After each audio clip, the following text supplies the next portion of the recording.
The complete history of Oda Nobunaga, the demon king who united Japan in the turbulent chaos of 16th century Japan when warlords carved the land into bloody fragments and the imperial court had become a hollow shadow. One man emerged who would forever change the course of Japanese history. His name was Oda Nobunaga, and history would remember him as the demon king of the sixth heaven, the ruthless innovator who broke every rule to forge a nation from fire and blood. This is not a story of heroes and villains in the traditional sense. This is the story of a revolutionary, a man who destroyed the old world with such ferocity that even his enemies had to acknowledge his genius. A man who embraced Western technology when others clung to tradition, who burned temples when others bowed before monks, and who came within grasp of unifying Japan through sheer force of will and tactical brilliance. Today, we journey through the complete life of Oda Nobunaga, from his controversial youth to his shocking betrayal and death. We'll explore the battles that defined an era, the innovations that changed warfare forever, and the legacy that would ultimately lead to the unification of Japan. This is a story spanning decades, filled with legendary battles, political intrigue, and the transformation of an entire nation. Birth and early years. Oda Nobunaga was born on June 23, 1534, in Nagoya Castle in the province of Owari, which is part of modern-day Aichi Prefecture. He was born into the Oda clan, a family of ambitious minor daimyo who controlled only a portion of Owari province. His father, Oda Nobuhide, was a capable warrior and administrator who had expanded the clan's influence through constant warfare with neighboring provinces. The Japan into which Nobunaga was born was in the midst of the Sengoku period, the age of warring states.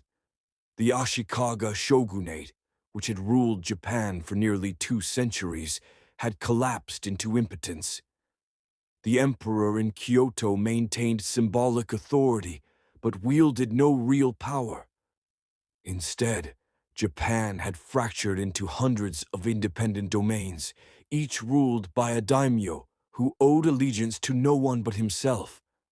It was an age of constant warfare, where betrayal was common and survival demanded both martial prowess and political cunning. The eccentric youth. From his earliest years, Nobunaga displayed behavior that shocked the conservative samurai society around him. While other young nobles learned the refined arts of calligraphy, poetry, and tea ceremony, Nobunaga spent his time with the lower classes. He would run through the streets of castle towns with farmers' children, wrestling in the mud and climbing trees. He wore outrageous clothing that violated every social norm, mixing colors and styles that no proper samurai would be caught dead in.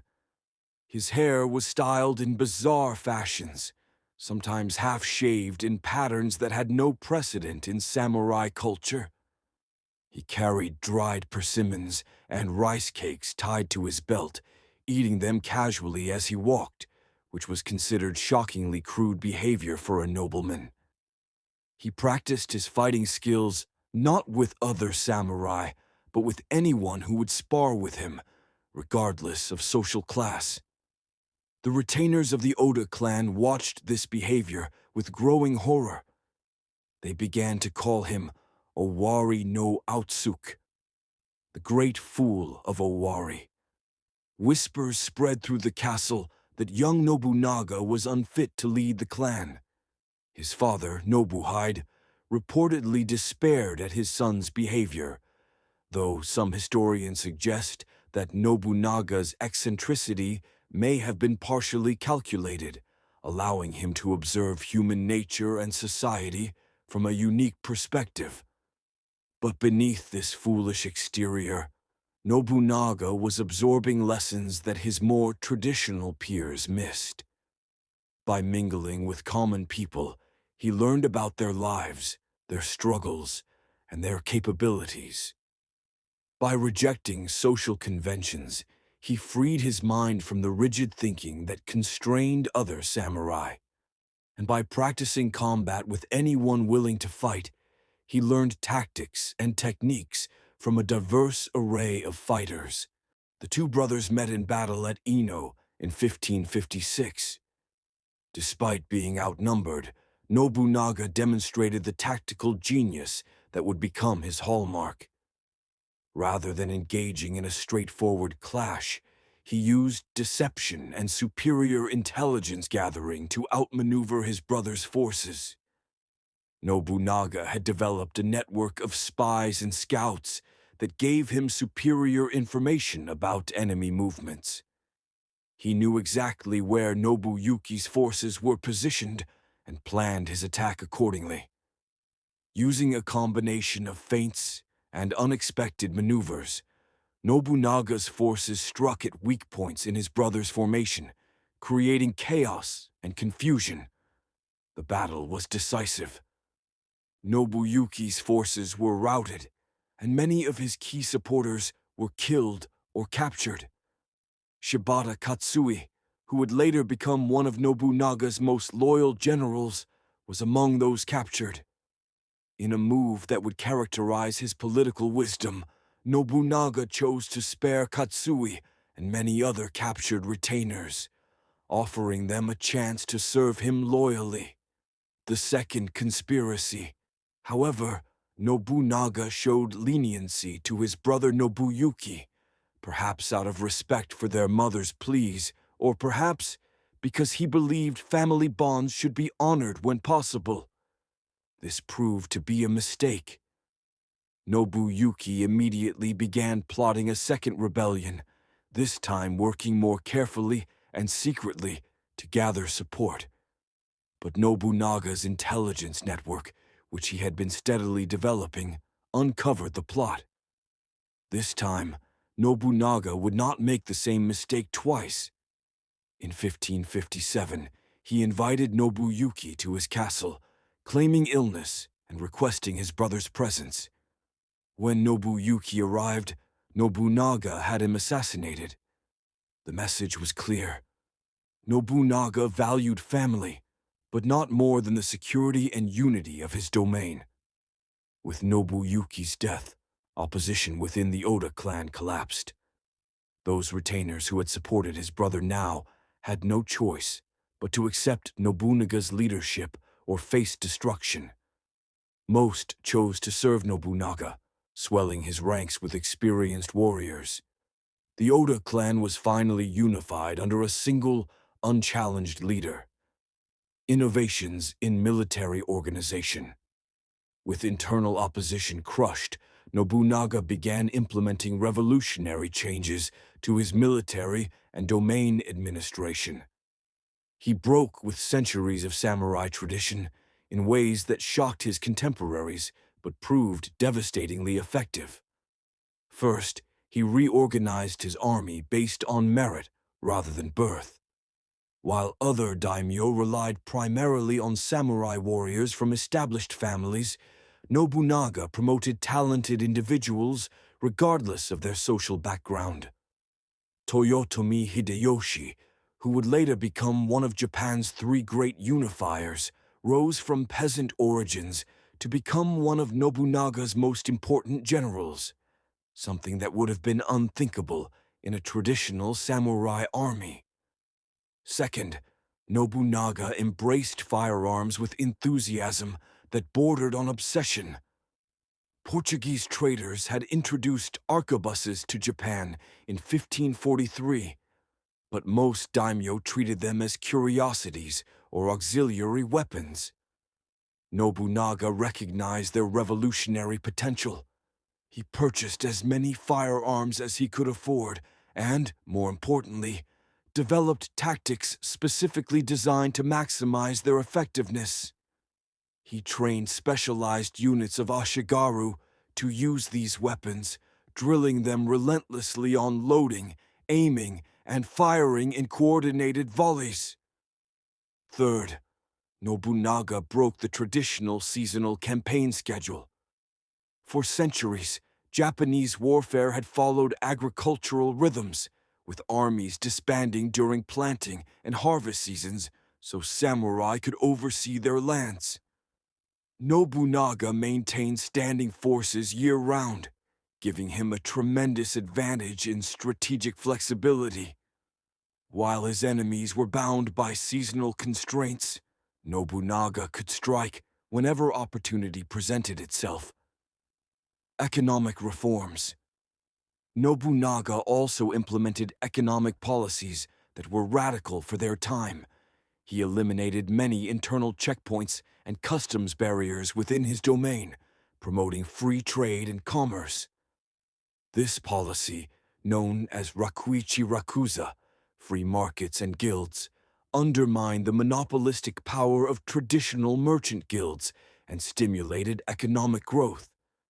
He separated soldiers from farmers, creating a professional military class while ensuring agricultural production wasn't constantly disrupted by warfare.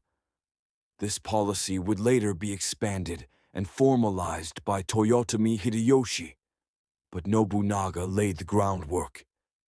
By encouraging trade and economic activity, Nobunaga ensured his domain had the wealth necessary to maintain his military innovations.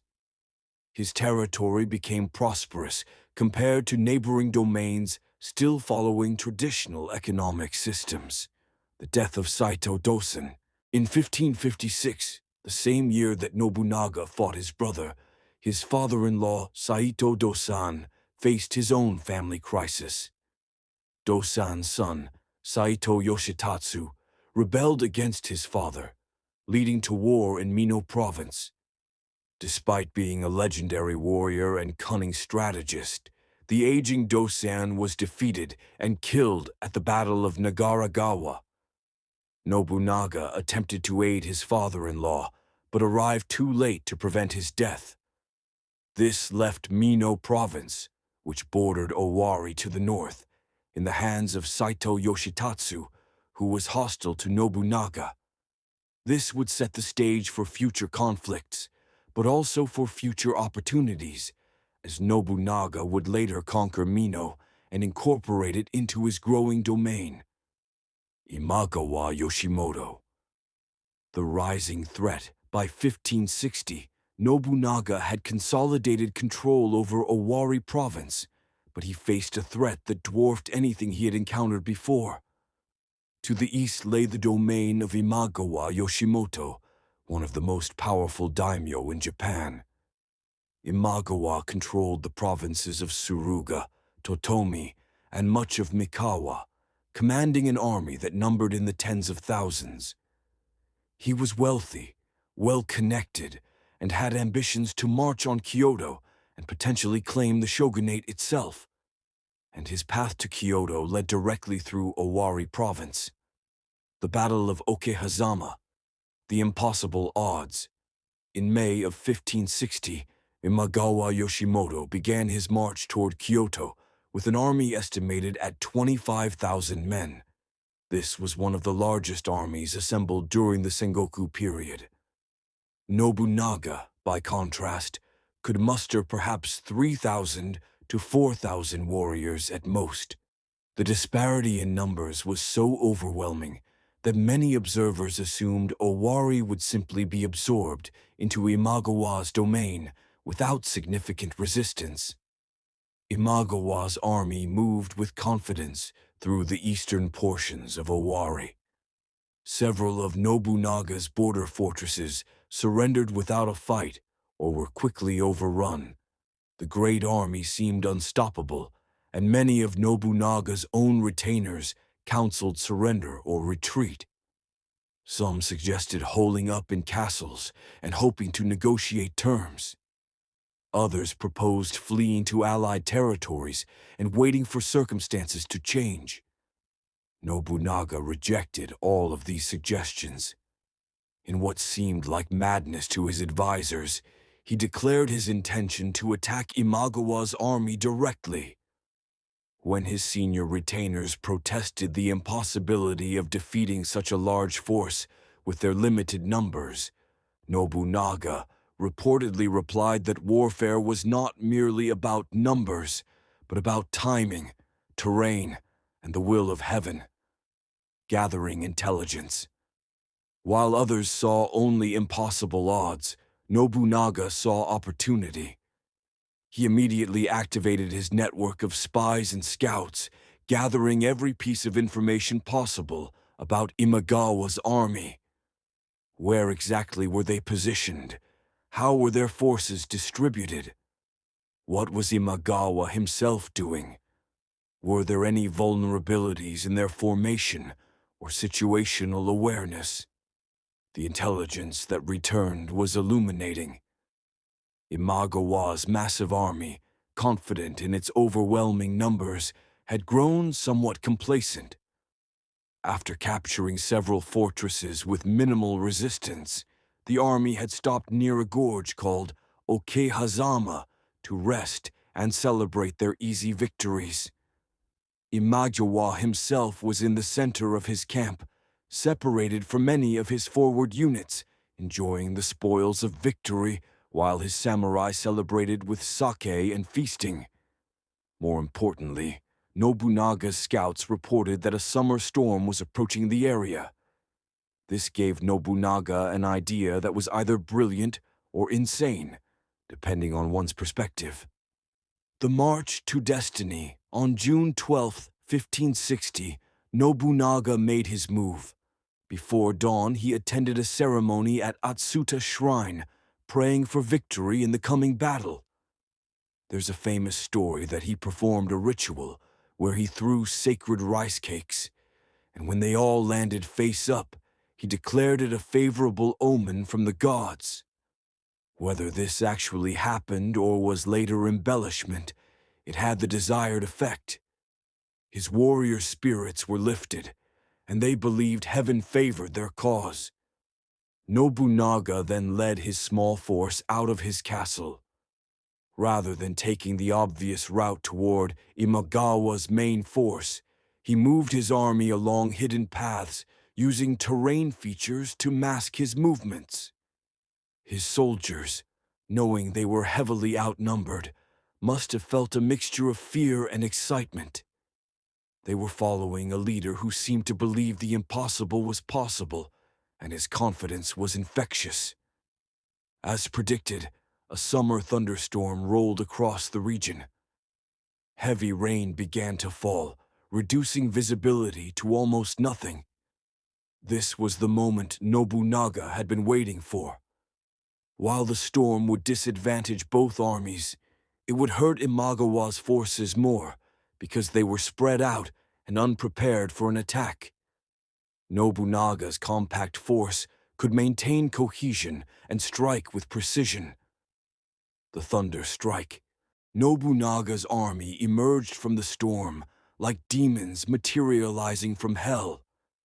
They struck at Imagawa's camp with shocking suddenness, catching the celebrating samurai completely unprepared. The camp erupted into chaos. Warriors who had been drinking and feasting moments before scrambled for weapons and armor. The storm made communication nearly impossible, and the driving rain turned the ground into treacherous mud. Nobunaga had personally trained his men for this moment. They moved with coordination and purpose through the chaos, focusing their attack on the center of the camp, where intelligence had placed Imagawa himself. The Oda warriors cut through confused and disorganized defenders with brutal efficiency. Imagawa Yoshimoto, one of the most powerful daimyo in Japan, was caught in his camp without proper preparation. His bodyguards fought desperately to protect him, but Nobunaga's focused assault overwhelmed them. In the confusion of battle, a warrior named Mori Shinsuke engaged Imagawa directly. According to accounts, Imagawa initially thought Shinsuke was one of his own men and called out for help. The reply came in the form of a spear thrust. another of Nobunaga's warriors, Hattori Koheta, then struck Imagawa with his blade, and the great daimyo fell. When other Oda warriors realized they had killed Imagawa himself, the news spread like wildfire through both armies. The Imagawa forces, learning their leader was dead, began to break and flee. What had been an organized army of 25,000 disintegrated into a panicked mob. Aftermath and significance. The Battle of Okehazama lasted only a few hours, but its impact would reverberate through Japanese history for centuries. With a force of perhaps 3,000 men, Nobunaga had defeated an army more than 8 times larger and killed one of the most powerful daimyo in Japan. The Fool of Owari had revealed himself to be one of the greatest tactical minds of his age. The immediate consequences were profound. The Imagawa clan, which had seemed poised to dominate central Japan, collapsed into disorder. Without Yoshimoto's leadership, the various territories under Imagawa control began to fragment. Regional commanders started acting independently, and the great domain splintered. For Nobunaga, the victory brought tremendous benefits. First, he gained control over portions of Mikawa province that had been under Imagawa influence. Second, and perhaps more importantly, he gained immense prestige. The daimyo who had once dismissed him as an upstart fool now had to acknowledge him as a serious power in central Japan. The battle also brought Nobunaga into contact with a young hostage of the Imagawa clan named Matsudaira Motoyasu, who would later take the name Tokugawa Ieyasu. After Imagawa's death, Motoyasu returned to his home territory and eventually allied with Nobunaga, forming a partnership that would prove crucial to both men's futures. But perhaps the most important impact of Okehazama was psychological.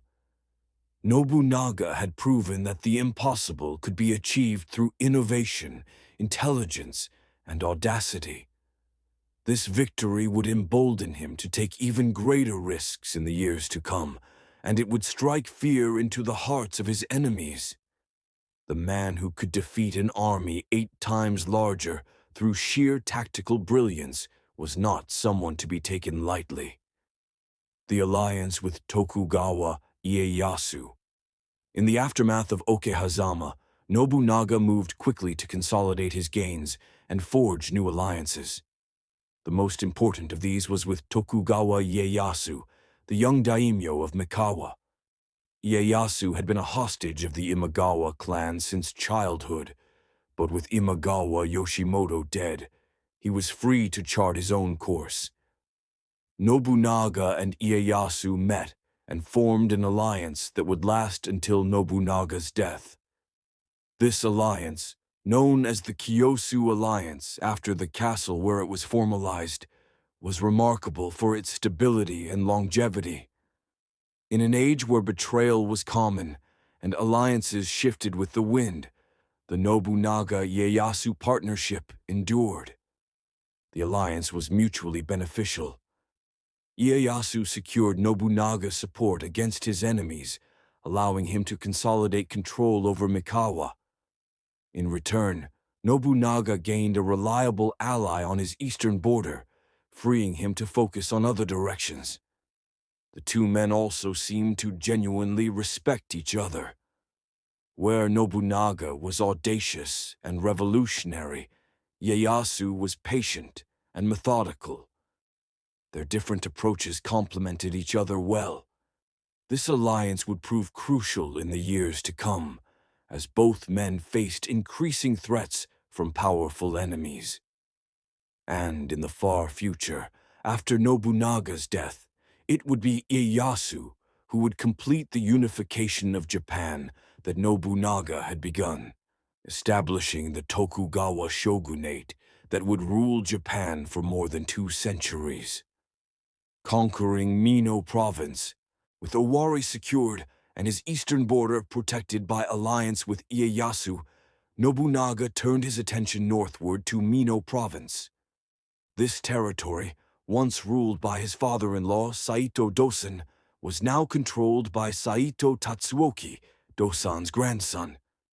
Tatsuoki was young, inexperienced, and far less capable than his grandfather had been. Nobunaga began a systematic campaign to conquer Mino, but rather than relying solely on military force, he employed the full range of strategies available to him. He bribed Tatsuoki's retainers, offering them better terms to switch sides. He spread propaganda undermining Tatsuoki's legitimacy and competence. He launched raids that kept the Saito forces off balance and defensive. And he gradually isolated Inabayama Castle, Mino's main fortress, from its surrounding support network. This campaign showcased another aspect of Nobunaga's genius: his understanding that warfare was not merely about battles, but about psychology, economics, and politics. Why risk casualties in a direct assault when you could convince enemy retainers to surrender their castles peacefully? Why fight when you could win through gold and promises? The siege of Inabayama Castle began in earnest in 1567. Rather than launching costly direct assaults, Nobunaga strangled the castle slowly, cutting off supplies and reinforcements while continuing to negotiate with defenders.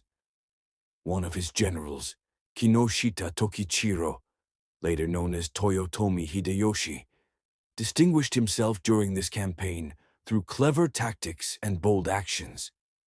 In August 1567, Inabayama Castle finally fell to Nobunaga. Saito Tatsuoki fled, his clan broken. Nobunaga now controlled both Owari and Mino, giving him a domain of considerable size and wealth. More importantly, Mino's location gave him a strategic base from which to project power toward Kyoto, the imperial capital. Renaming and rebuilding. After capturing Inabayama Castle, Nobunaga renamed both the castle and the surrounding area. The castle became Gifu Castle, and the castle town became Gifu, a name that persists to this day. The name was significant. Gi referred to Mount Qi from Chinese history, where King Wen of Zhou began his conquest that eventually unified China, while Fu referred to the birthplace of Confucius. The message was clear. Nobunaga saw himself as a unifier, and he was drawing parallels between his mission and legendary Chinese emperors. Nobunaga also adopted a personal seal around this time that would become famous: the phrase Tenka Fubu, which can be translated as unify the realm by force, or a unified realm under military rule. This was an audacious proclamation. Nobunaga was openly declaring his intention to bring all of Japan under his control. He also began using the seal Tenka Bujin, another declaration of his ambitions. These were not the modest, self-effacing declarations typical of samurai culture. Nobunaga was boldly announcing his revolutionary intentions to anyone who would listen.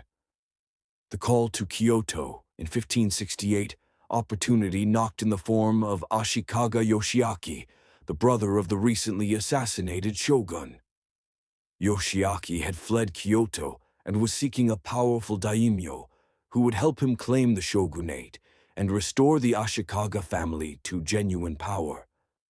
After being turned down by several more powerful daimyo, Yoshiaki came to Nobunaga. This was exactly the opportunity Nobunaga had been waiting for. The shogunate, while greatly diminished in actual power, still held immense symbolic authority. If Nobunaga could install Yoshiaki as shogun and position himself as the power behind the throne, he would gain legitimacy for his conquests and a justification for intervening in domains across Japan. Nobunaga agreed to support Yoshiaki's claim, but on his own terms. He would march on Kyoto, defeat whoever opposed Yoshiaki's installation, and establish Yoshiaki as shogun.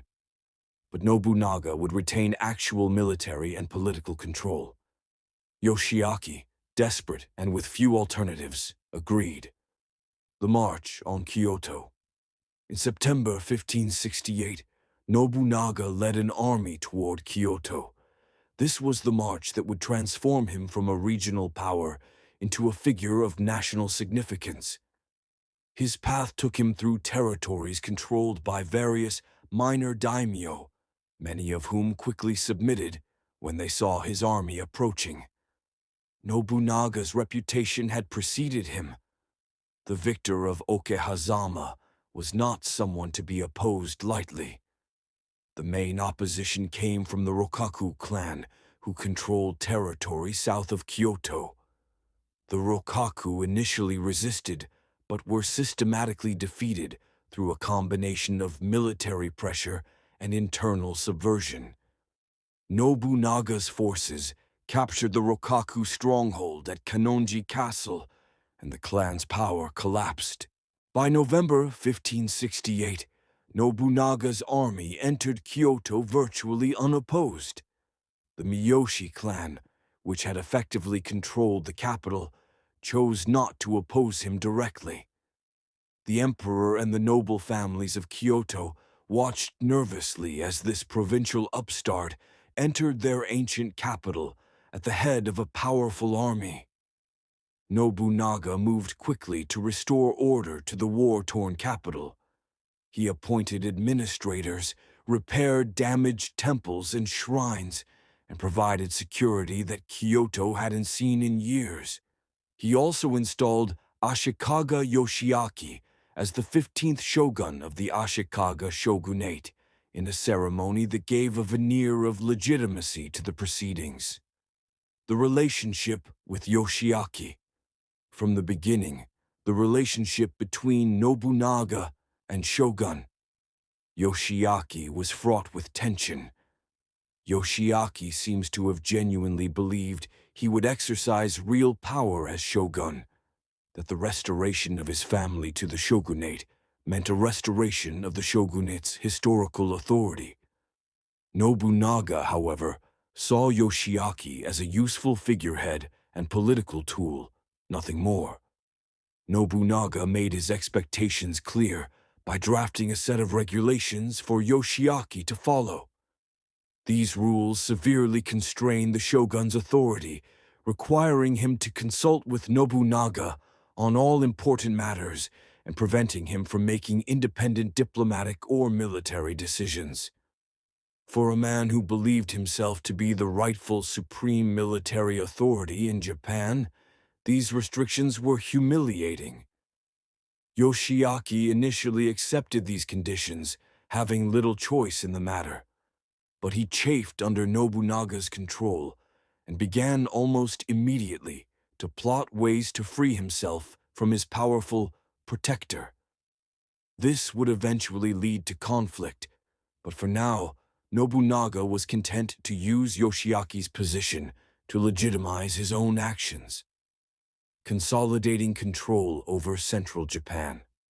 With Kyoto under his control and a puppet shogun in place, Nobunaga spent the next few years consolidating his hold on central Japan. This involved a complex series of military campaigns, political maneuvers, and diplomatic negotiations. He fought against the Miyoshi clan remnants, who refused to fully accept his authority. He intervened in disputes between temples and nobles, positioning himself as the arbiter of conflicts in the capital region. He also began building a network of allied daimyo who recognized his supremacy. Some submitted peacefully, recognizing the futility of resistance. Others had to be defeated militarily before they would acknowledge his authority.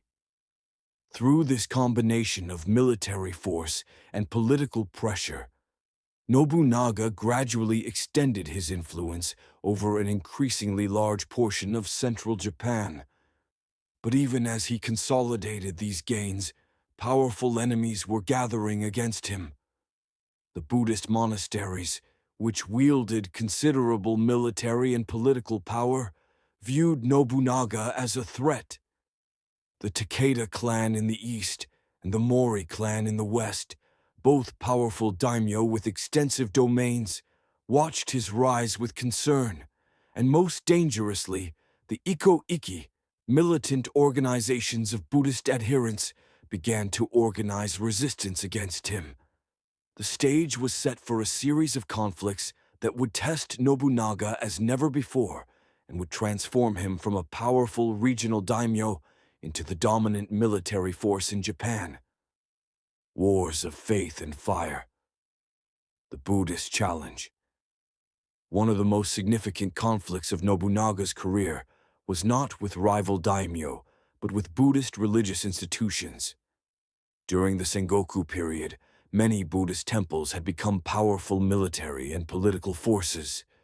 They maintained large armies of warrior monks, Sohei, controlled extensive territories, and wielded enormous influence over the population through religious authority. The most powerful of these religious institutions was the Honganji, a branch of true Pure Land Buddhism led by the monk Kenyo. The Honganji controlled a complex network of temples across Japan and could mobilize hundreds of thousands of believers. These believers, organized into militant groups called Iko-Iki, were fanatically devoted to their faith and willing to die for it. From the Honganji's perspective, Nobunaga represented an existential threat.